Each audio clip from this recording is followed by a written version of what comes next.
रात के करीब 2:30 बज रहे थे। नाइट शिफ्ट खत्म होने के बाद अजय पैदल ऑफिस से घर की ओर लौट रहा था।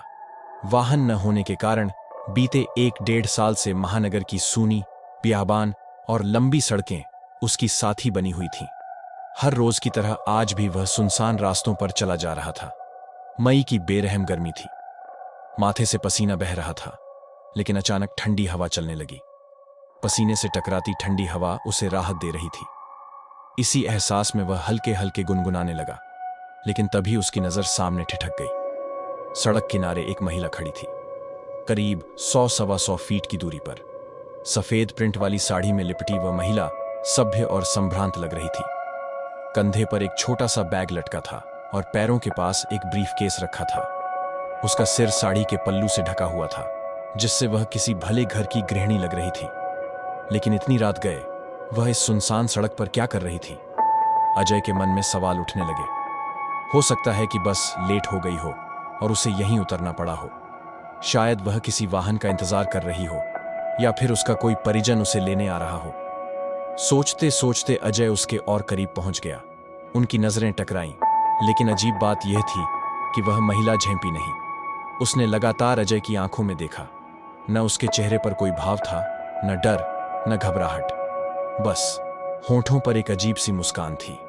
अजय खुद ही नजरें झुकाकर आगे बढ़ गया। उसके मन में हल्का डर और संकोच भर आया था। होगी कोई, मुझे क्या लेना देना? यह सोचकर उसने तेजी से कदम बढ़ाए और महिला को पीछे छोड़ दिया। अब वह दूसरी सड़क पर आ चुका था। वह महिला पूरी तरह से उसकी नजरों से ओझल हो चुकी थी। लेकिन तभी कुछ ऐसा हुआ जिसने उसकी रूह कंपा दी। करीब 1.25 किलोमीटर ही चला होगा कि उसके मुंह से चीख निकल गई। वही महिला उसके सामने खड़ी थी, ठीक उसी तरह। वही सफेद साड़ी, वही कंधे पर बैग, वही जमीन पर रखा ब्रीफकेस। अजय का पूरा शरीर पसीने से तरबतर हो गया। यह संभव कैसे था? न कोई गाड़ी गुजरी, न कोई रास्ता था जिससे वह आगे पहुंच सकती थी। फिर यह महिला यहां कैसे आ गई? उसका दिल तेजी से धड़कने लगा। अब उसे यकीन हो गया कि कुछ असामान्य हो रहा है। यह कोई आम इंसान नहीं हो सकती। यह कोई और चीज है। डर के मारे उसके पैरों में बिजली सी दौड़ गई और वह बेतहाशा भागने लगा। पीछे पलटकर देखने की हिम्मत भी नहीं हुई। भागता रहा और सीधे घर पर जाकर ही रुका। सांसें धौंकने की तरह चल रही थीं। घर के बाहर कुछ देर खड़ा होकर उसने खुद को संभाला। अगले दिन ऑफिस में उसने पूरी घटना अपने सहकर्मी नूर चचा को सुनाई। नूर चचा हल्की हंसी हंसकर बोले, अरे बेटा, कहीं बूछड़ खाने वाली सड़क की बात तो नहीं कर रहा?